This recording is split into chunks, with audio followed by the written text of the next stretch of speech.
Hi everyone. So today we are presenting the findings from our lab 5, fats and oils. I am Luisa and I am here with James. And on this lab, we actually explored emulsions and we focused on mayonnaise. So basically, our objectives for this lab included understanding how to prepare an emulsion and also characterizing the flavors of oils and evaluating how the properties of emulsions changed under different conditions. So, what is an emulsion? An emulsion is a mixture of two liquids that don't usually mix, like oil and water. So, in food science, common examples include milk, cream, mayonnaise. And so, for our lab, we focused on an oil in water emulsion that is mayonnaise. And so, for our materials and methods, we had a basic formula for mayo, and it included egg yolk, which acts as a primary emulsifier, dried mustard, which acts as a secondary stabilizer, vinegar, sugar, paprika, which contribute to flavor and color. And we also had some variations with different oils, like olive oil, for example. And yeah, then we did the evaluate. Well, we had the evaluation done that it was already done for us, and based on that, we actually got all of our results.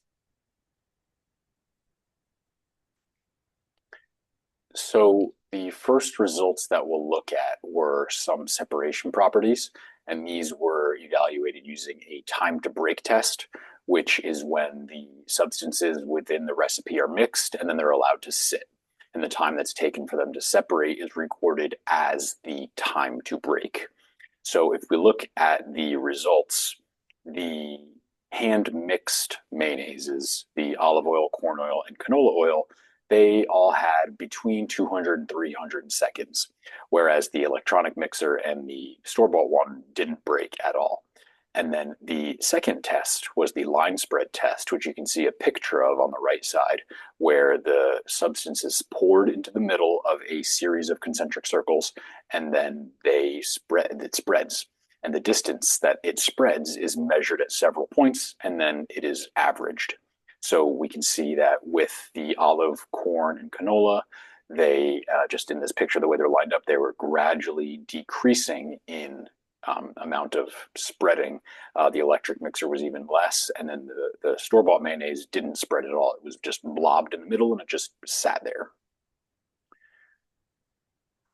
So then there were some subjective properties, and these included color, oiliness, flavor, appearance, mouthfeel, and consistency. And on this slide, I'll look at the bolded ones that I have: color, oiliness, flavor. And on the next slide, we'll look at the next three. So for the color of the emulsion, they were ranked on a 7-point scale, with 1 being white, 7 being red, and then gradually going from white to red in between there. And if we look at the results, we can see that from olive to store bought, it went from the darkest color with the olive oil, and it gradually got lighter as it worked its way down towards the store bought. With oiliness, the olive oil, canola, and corn oil were rated. This is a subjective scale, so there really wasn't much detail here, but they were all rated about the same. They were kind of oily. Specifically, it says moderate oil residue, whereas the electric mixer and the store bought one, they had minimal oil residue. So for this one, it seems like that's a higher amount, but that's a more favorable characteristic. So it scored higher because it scored higher with more favorability. You don't really want your mayonnaise to be oily and leaving a residue behind. And then for the third characteristic, which was flavor, this was rated on a scale from a strong vinegar with a 1 to a strong egg flavor at 7. And then right in the middle at 4, this was like balanced vinegar and egg. And what's interesting, which we'll come back to a little bit more later, is that the canola oil had a strong vinegar taste with a rating of 1. And then the rest of them gradually worked their way towards the more eggy flavors.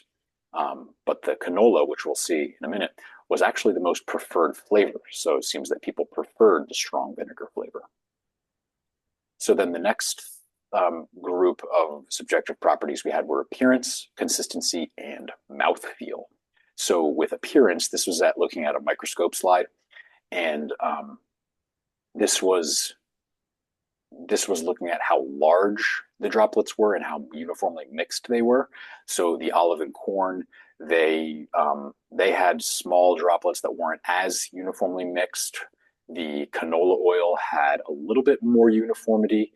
The electronic mixer and the canola were pretty similar, and then the mayonnaise, the Hellman's mayonnaise, the one that the store bought, had the most uniform consistency, and it had very large droplets compared to the rest of them, which did stand out. The consistency, um, this one was kind of interesting in that the words used were kind of hard to figure out exactly what the subjects were talking about because the words thick were used multiple different ways. But it seemed like the electronic mixer one was the most like thick and lumpy compared to the hand mixed ones, which did seem to have more of a smooth texture, which I did find to be a little bit interesting. And then the last of the subjective measurements was mouthfeel. And again, the word thick was used to describe a few different things, which is why for score 4, we had thick and thick as the two different descriptors, whereas 1 in this category was oily and then smooth. So all of the hand mixed ones were ranked as oily and smooth, whereas the electronic mixed one, the store bought one, had more of a thick consistency and mouth feel to it, but it was also smooth. So then if we looked at the overall acceptability, which kind of took all of this stuff and put it together, how did the people enjoy consuming these different mayonnaises? And the canola had a 100 out of 100 in terms of the 100-point scale. And then if you were to rank them, you could see on the table over there that the canola was the number one most preferred, and the olive oil was the lowest on the overall acceptability, with coming in fifth out of fifth, which I think is understandable. Most people probably don't want to taste olive oil when they're consuming mayonnaise. Corn oil and canola oil are pretty similar in terms of their mildness. Canola is very mild. Um, I think the flavor may have been something that people enjoyed, the vinegary flavor, which I guess is also a subjective thing. So for our discussion and critical questions, the first question we have is what is an emulsion and what types are there?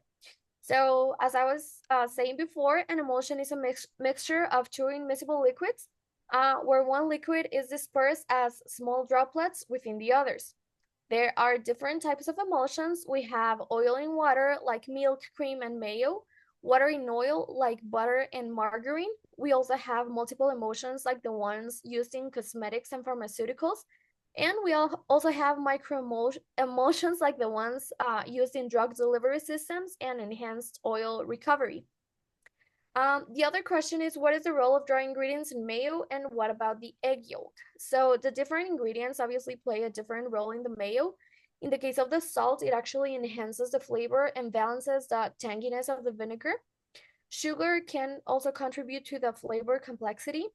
Dry mustard actually acts as a second emulsifier because it contains mucilage and proteins that help stabilize the oil in water interface, and it helps with the depth of the flavor. Paprika is used for flavor and color, and I don't know if you saw like the first picture that we had there. It actually the mayo had like a kind of orangey color, and that's probably because of the paprika. And it also gives the mayo a smoky undertone. And finally, and I think the most important one is the egg yolk, that it acts as an emulsifier.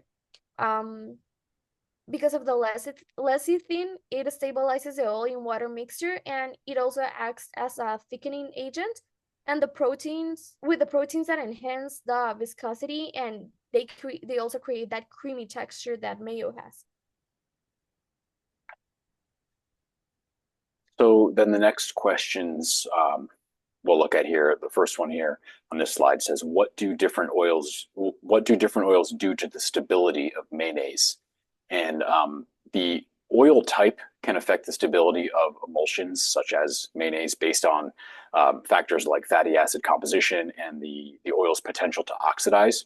So generally, oils that have higher ratios of monounsaturated fatty acids, such as soybean and corn oil, which were tested here, they do tend to be more stable in mayonnaise and emulsions in general, like this one.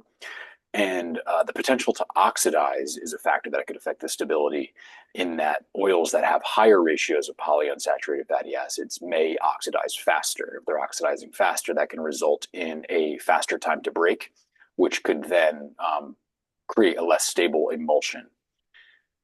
And mayonnaise would then be affected negatively by that.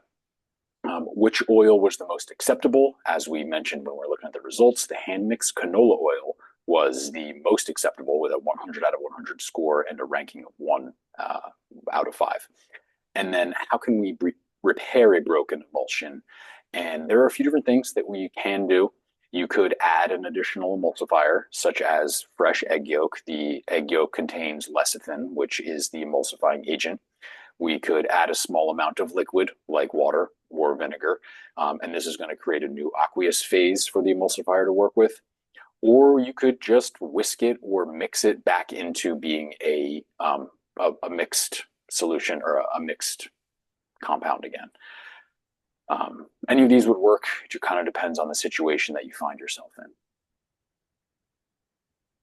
So a few of the limitations that we had, the first one on here is really just, it came down to when we were looking at the descriptions, the evaluations were subjective. They didn't really use consistent wording. Sometimes they did, sometimes they didn't. Sometimes the combinations within the property descriptions were just kind of hard to figure out exactly what they were talking about.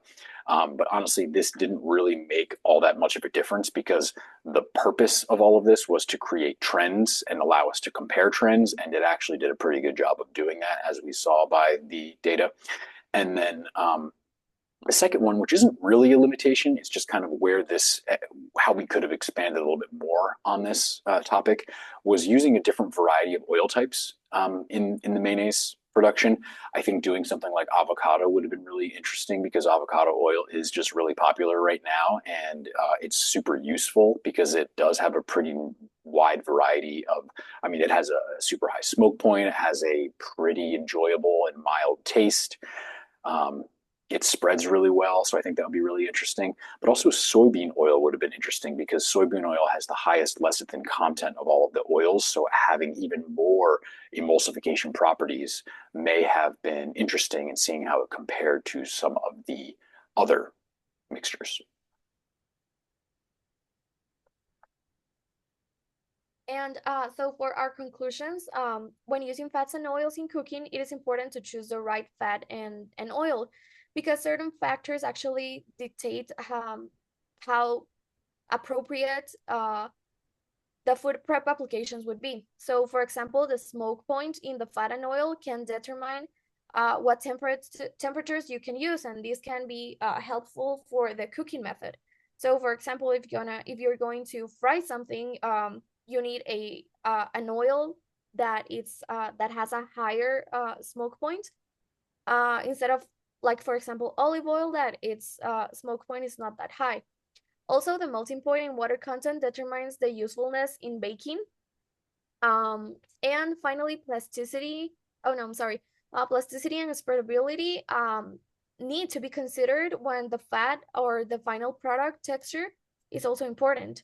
And finally, the flavor of fat and oil impacts the flavor of the final product. So like we see in the mayo, olive oil had the least, it was the least favorite, probably because of the actually very strong flavor that olive oil has.